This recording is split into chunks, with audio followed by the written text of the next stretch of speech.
get this information to your groups. Every group that needs self-determination, every group that wants to see things done differently in that geographical space, they called Nigeria.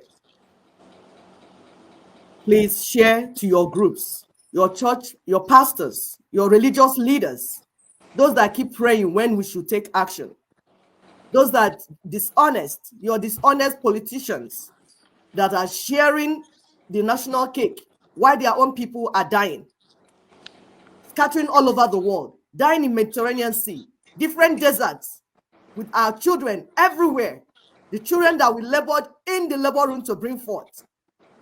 They die like flies everywhere, Black people dying. We are not happy.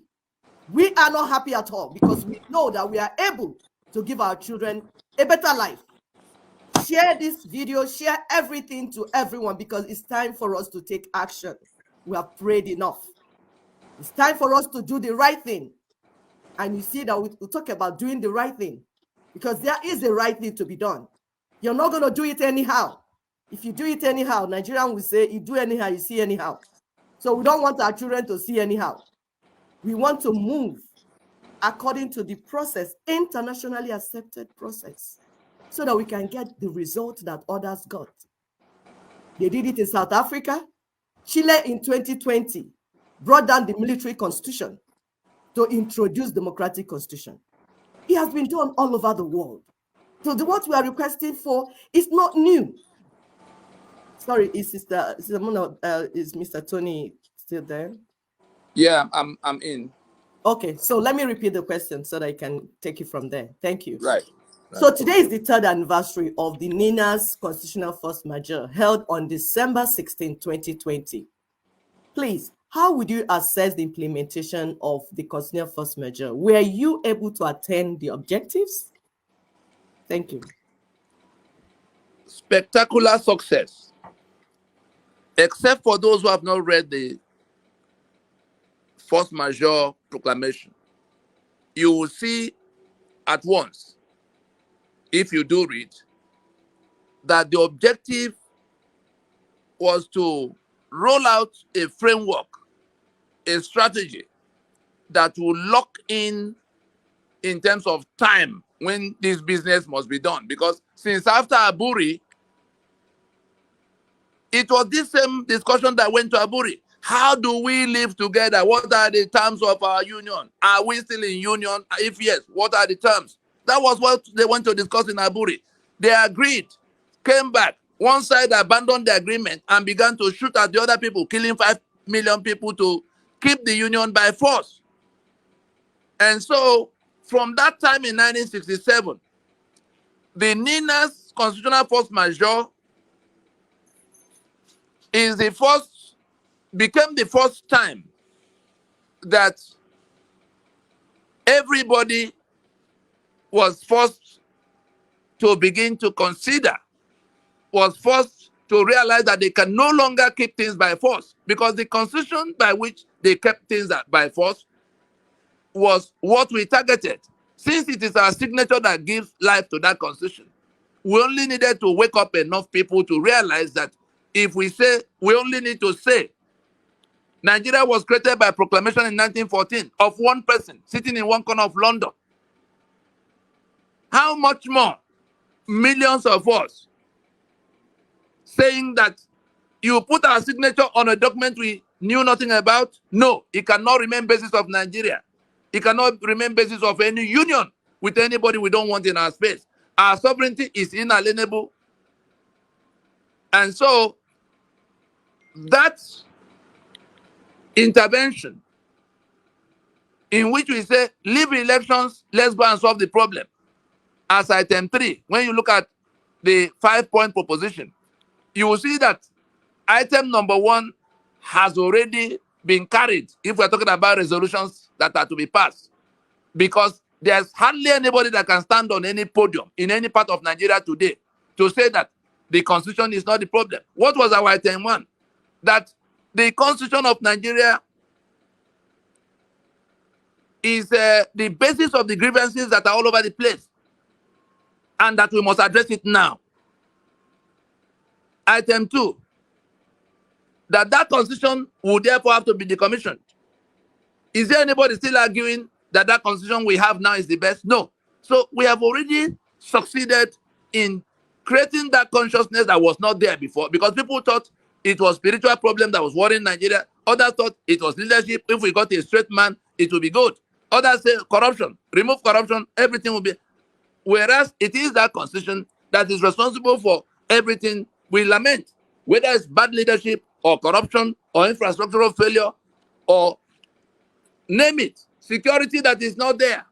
Is that constitution in all of the 68 items on the exclusive list?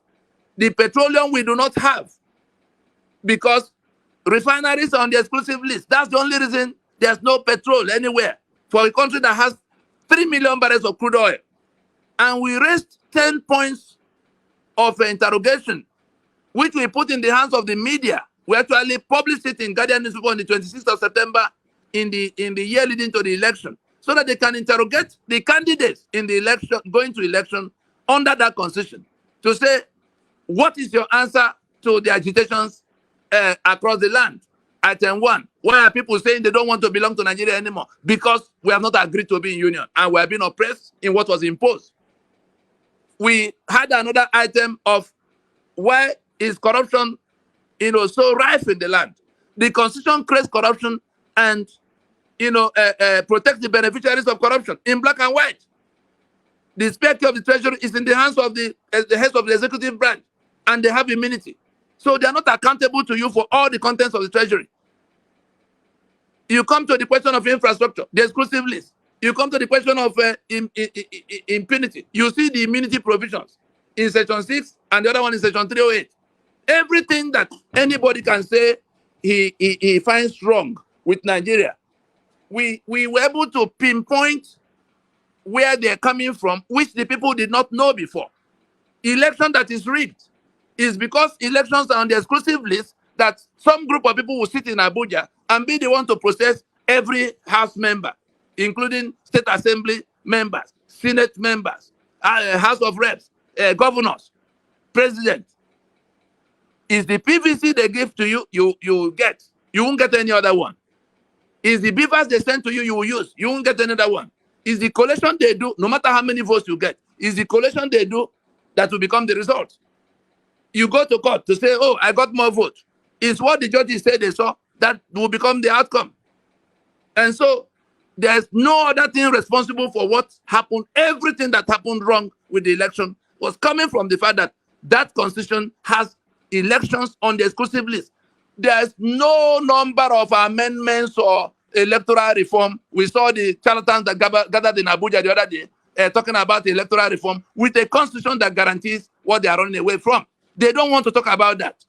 Labor Union doesn't want to talk about the constitution that locked down the potential, the capacity for electricity, the capacity for petroleum refining, the capacity for infrastructure, all the things that hold the commanding heights for creation of wealth. And so it is in this force majeure that it has become clear to those who have the discipline to pay attention that this is what the problem is. Anybody else, no matter how you parade yourself in terms of what you know, whether you were president of Nigeria for 50 years, or you were senator for 100 years, or you were professor of law, if you do not know that these are the things, you are illiterate, ignorant, and we could say dishonest, because the information has been there. And so it has achieved its main objective of delegitimizing that constitution, especially for the fact that it is our signature which we did not append that gives life to the document. I tell you, it's just a matter of when can the people who are in this trouble make up their mind to leave that prison compound? Before we begin to blame them, have we reached them? The answer cannot be a big yes, because they distracted themselves with all kinds of things. First, it was the Oodua Republic and the Biafra Republic. Nonsense talk against the backdrop of what the problem truly is. You want to be liberated from a monster that's occupying your space, and you have a group that have locked in on that monster. because that constitution is the life of that monster. You stand apart from it, causing confusion and violence. Then the other one jumps out. Oh, I want to be president. I'm a good man. I'm going to buy 10 naira worth of thing with 2 naira. That's the P2B. How does that settle the question of we have not agreed to be in union with these people who are killing us? How does that settle the question of 36 states that make me minority forever? How does that settle the question of the 68 items on the exclusive list, which you, President, cannot touch? And so my hands are tied, my legs are tied, I'm blindfolded by the constitution you swear to defend and uphold. It is criminal. It is criminal. And so that is what the constitutional force majeure has been able to do, to strip that monster of all its powers. We have plucked the teeth of that monster. They say you cannot plunder the house of a strong man except you first bind him. Nigeria, particularly unitary Nigeria, is that strong man that is beating down the Yoruba, beating down the Ijo, beating down the Berom, beating down the thief, and holding on to their assets. Ninas has been able to tie down that strong man.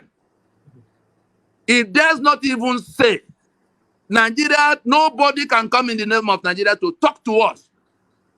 Find out why they are not able to talk to us. Because we first engaged them. That was why Buhari could say nothing. Because if he attempted to say anything, the whole country will collapse on his head. That is why Tinubu will say nothing. He came from our fold and went to Gambo. Look at where that Gambo has landed now. That is why Absalom Abaka, you saw when we challenged him, you saw what he said. Have you seen him in public since that time?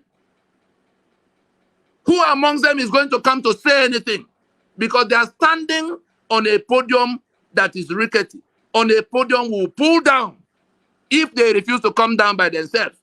We are not begging them. The sovereignty belongs to the owners of the lands they call Nigeria. And the only reason those lands are still called Nigeria right now, is because that constitution, which those people did not make, say that it is now Nigeria and is non-negotiable, indissoluble, indivisible. Who told you? And Olisa Bakoba actually cited that in the heresy he professed 2 days ago, that constitution say is indissoluble. We succeeded spectacularly. The only thing remaining is to pass that information to sufficient numbers of people, and we begin to put dates on when things must happen. The door will remain open for transitioning. But those who are refusing to come while they can come, sorry for them if it's too late. We won't be able to help them if the mob gets at them before they come. Thank you very much, Mr. Tony. Our people, our viewers, the people of Nigeria, the peoples of Nigeria, those at home, those in diaspora, and even Africans, because if Nigerians are held down, the entire black race is down. So this is important. So we have, if you're not taking anything out of this meeting, understand that the 1999 Constitution is the evil tap that is bringing out that evil water, and it needs to be shut down. Not amended, not to turn the nozzle to the other side, no, down. So the work is now for us. It says information. This is really, in this, all this thing happening to us, when the good book says, my people perish for lack of knowledge. This is really where it comes out, and we see that, oh, our people are perishing because they are not aware that they have been set free.